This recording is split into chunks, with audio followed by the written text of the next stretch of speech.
pulih dari pandemi melalui potensi ekonomi Indonesia. Indonesia merupakan negara yang memiliki potensi ekonomi yang sangat besar dan menjanjikan.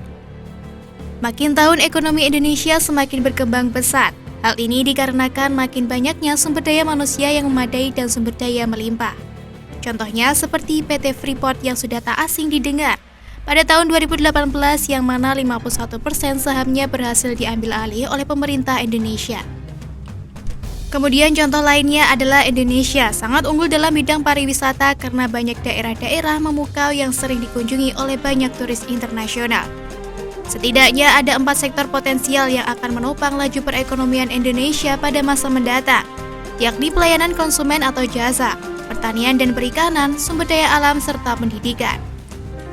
Potensi pasar domestik pada 4 sektor tersebut akan meningkat dari 0,5 triliun US dollar menjadi 1,8 triliun US dollar. Selain itu, ada beberapa faktor yang mendorong Indonesia menjadi negara industri maju.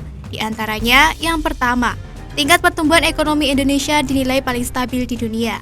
Kesimpulan ini juga diperkuat oleh laporan Bank Indonesia bahwa perekonomian Indonesia paling stabil di dunia dalam periode 4 hingga 5 tahun terakhir. Kedua, sekitar 90% pertumbuhan ekonomi nasional berasal dari wilayah di luar Jawa. Jadi pertumbuhan ekonomi ini bukan hanya terjadi di Jawa atau Jakarta. Ketiga, sekitar 11% ekspor komoditas berasal dari sektor non-migas. Hal ini membantah mitos bahwa model pertumbuhan dalam negeri didominasi oleh ekspor. Keempat, pemakaian sumber daya sudah berkurang, bahkan sudah berkurang hingga 7%. Kelima, sekitar 60% pertumbuhan ekonomi ditopang oleh peningkatan produktivitas. Hal ini juga membantah bahwa pertumbuhan ekonomi hanya dari pertumbuhan angkatan kerja. Akibat pandemi COVID-19, mayoritas negara di Indonesia mengalami resesi dan banyak yang mengalami kerugian yang sangat besar akibat permasalahan ini. Banyak yang kehilangan pekerjaan, banyak pedagang yang kehilangan bisnisnya. Hal ini mengakibatkan uang negara tidak berputar dan inilah yang akhirnya menyebabkan terjadinya defisit keuangan. Tetapi walaupun Indonesia bisa dikatakan sedang dalam keadaan resesi, potensi ekonomi Indonesia tetap bisa dimanfaatkan untuk masa pemulihan akibat pandemi atau pandemic recovery. Banyak sekali hal yang dapat dilakukan untuk mendukung pandemic recovery di Indonesia. Contohnya adalah pemanfaatan ekonomi digital yang berkembang makin pesat di Indonesia. Karena pandemi, masyarakat justru banyak yang beralih ke bisnis digital seperti online shop. Selama 1 tahun ini, salah satu bidang yang terus berkembang yakni di bidang perdagangan bisnis digital. Bahkan sudah diprediksi bahwa pada tahun 2030, ekonomi digital akan berkembang sebanyak 8 kali lipat. Pertumbuhan ekonomi digital itu sendiri akan tumbuh 8 kali lipat dari Rp632 triliun menjadi Rp4.531 triliun. E-commerce akan memerankan peran yang sangat besar, yaitu sekitar 34% atau setara dengan Rp1.900 triliun. Untuk mengoptimalkan potensi ekonomi digital tersebut, terdapat sejumlah hal yang harus ditingkatkan antara lain infrastruktur telekomunikasi, serta perlindungan konsumen digital.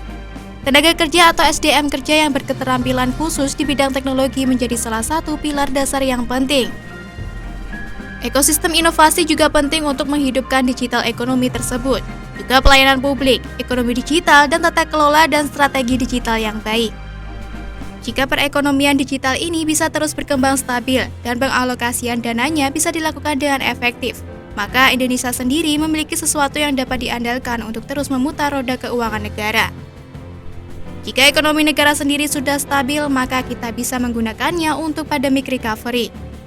Kemudian hal lain yang dapat lebih dikembangkan agar Indonesia dapat melakukan pandemic recovery adalah pengembangan bidang pariwisata.